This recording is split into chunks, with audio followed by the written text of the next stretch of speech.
we're new, we're going to go through the steps of logging people in and helping them purchase.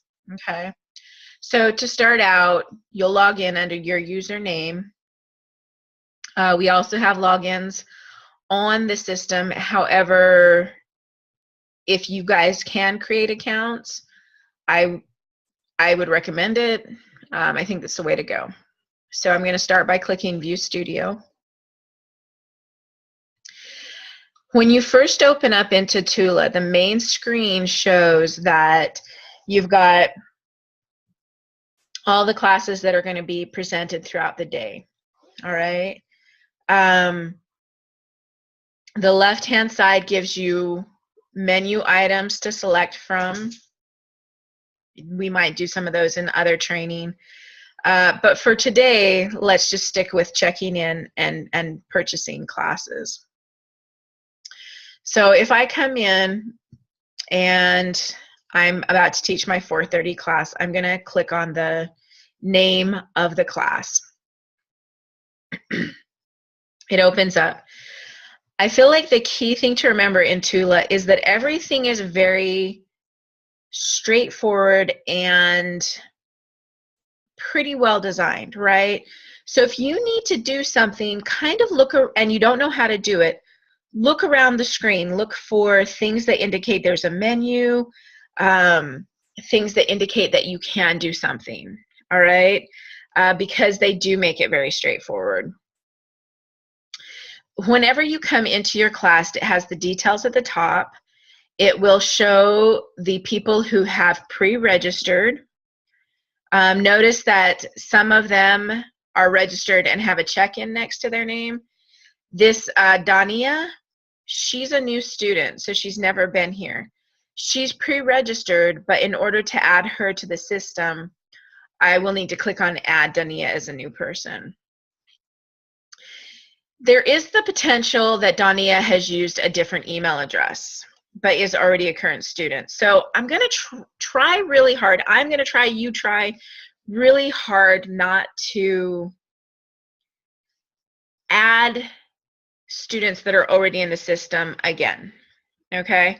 So if, like, say it was Colleen and it showed her name over here, do a search for Colleen, right? One L-E-E. Do a search for Colleen, pull Colleen up, it will ask you to match, right? This is Dania, so we're not going to match. But I could add Dania as a new person.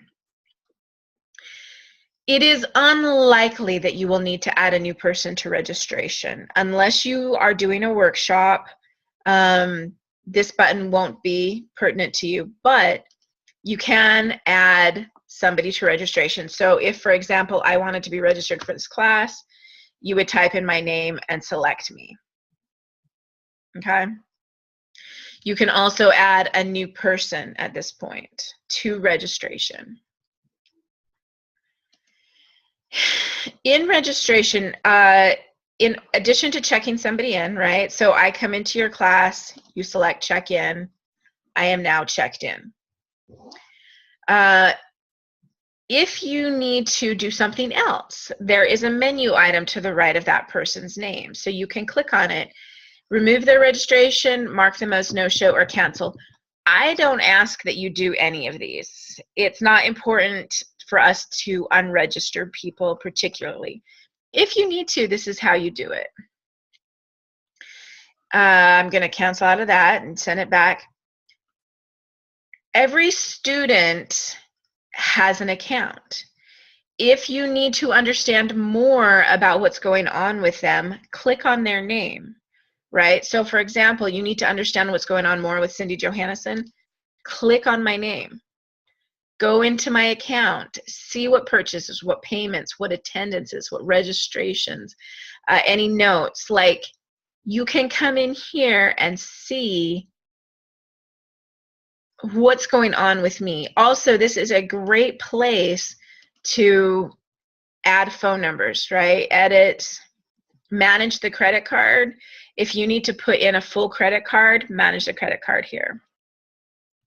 Okay, I'm going to go back into my attendances. So we have me, registered for this afternoon's class. Okay, so people pre-register. You want to check them into your class, you hit check-in. If they're a new person, you click add done in as a new person, right? And then you check them in. Well, somebody comes in and they're not pre-registered, but they want to take your class. So let's actually use me as an example again. And so we'll do this kind of 2 steps. A, you register somebody for your class and you put them in and they decide they're not coming, or you put in the wrong name and you need to delete the name out. There is an X on the right-hand side. Click the X, remove and give back credits. They're no longer there. Okay? So, second thing we're going to look at. Somebody walks in, they're not registered, and you want to register them for the class. Remember, you had this filled up here in add a new registration. Well, you also have a field underneath check-in. There's 2 sections. There's the section where they're registered, but they may have not necessarily shown up. And then there's the section where they show up and they are going to be in the class. All right? So I come in, I have not pre-registered, and you need to put me in the class. You start typing my name. All of the Cindys come up.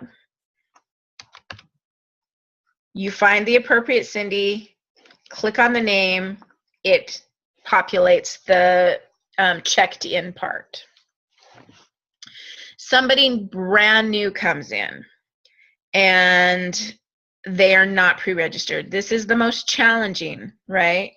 So you're going to check in a new person, put in their first name and their last name. You may not at this point, especially if you're overwhelmed by people coming in, you may not have time to put in their email and their phone number, right? Have them fill out the registration form.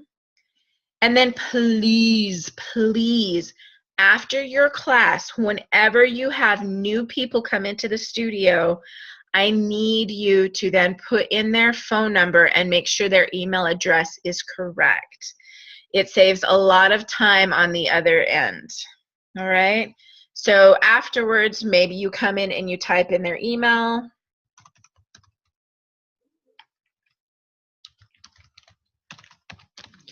And you put in their phone number.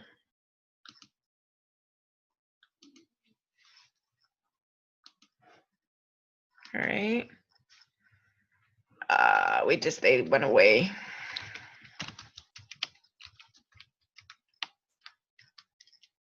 Okay, so now I can check them in, and that person is now in the class. Okay, how do I record a purchase for this person? So straightforward. There is a record a purchase link in the same line as the person you just entered. If you select record a new purchase, you will get a drop down that allows you to record a new purchase or transfer a credit. Let's start with record a purchase. All of the items that are available to that person to register will be underneath record a purchase. The most common are going to be your drop-ins. First class drop-in credit, first class drop-in $10 if they pay cash, 5 class pass for credit or cash, 8 class pass credit or cash, 10. If they're teacher or military, if they decide they want a monthly membership. So for yoga teachers, the most common passes for yoga students will be underneath the top of the menu.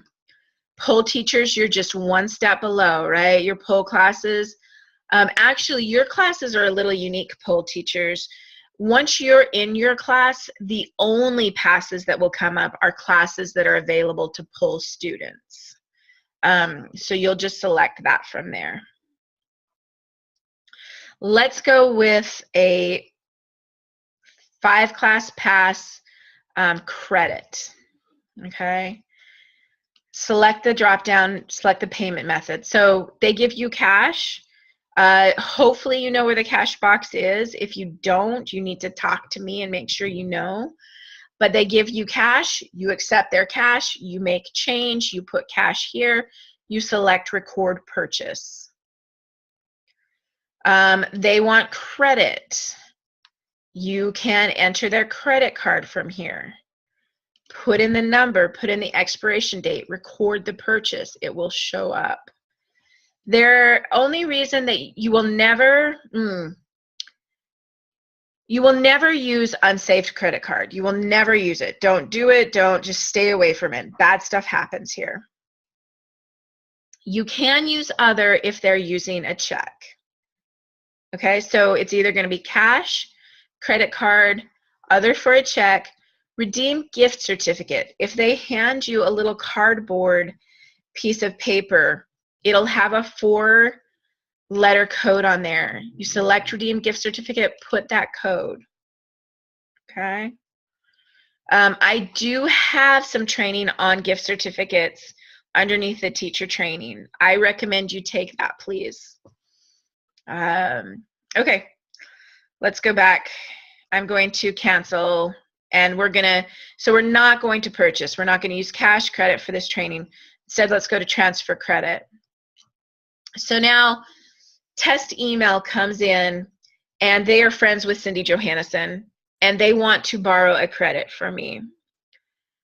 As a caveat, please don't allow people with unlimited memberships to transfer credits to their friends. People with 10 class passes, 5 class passes, 8 class passes, they can transfer their credits to their friends. Okay, so you select transfer credit, you type in the name of whoever is transferring the credit to, you select it, and you select transfer credit. It will then transfer the credit from the name you put in to the person whose account you're on. Okay, so I transfer credits.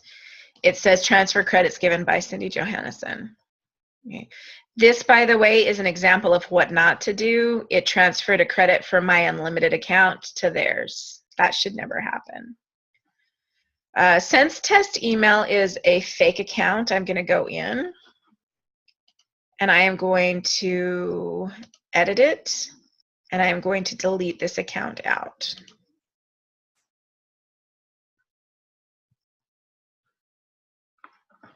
Go back to today's schedule and back into that class. That is what you will run into. Those are the major things you are going to run into when you are checking people into your class. And this is very important. If you run into any other things, right, leave me a note, text me afterwards, let me know.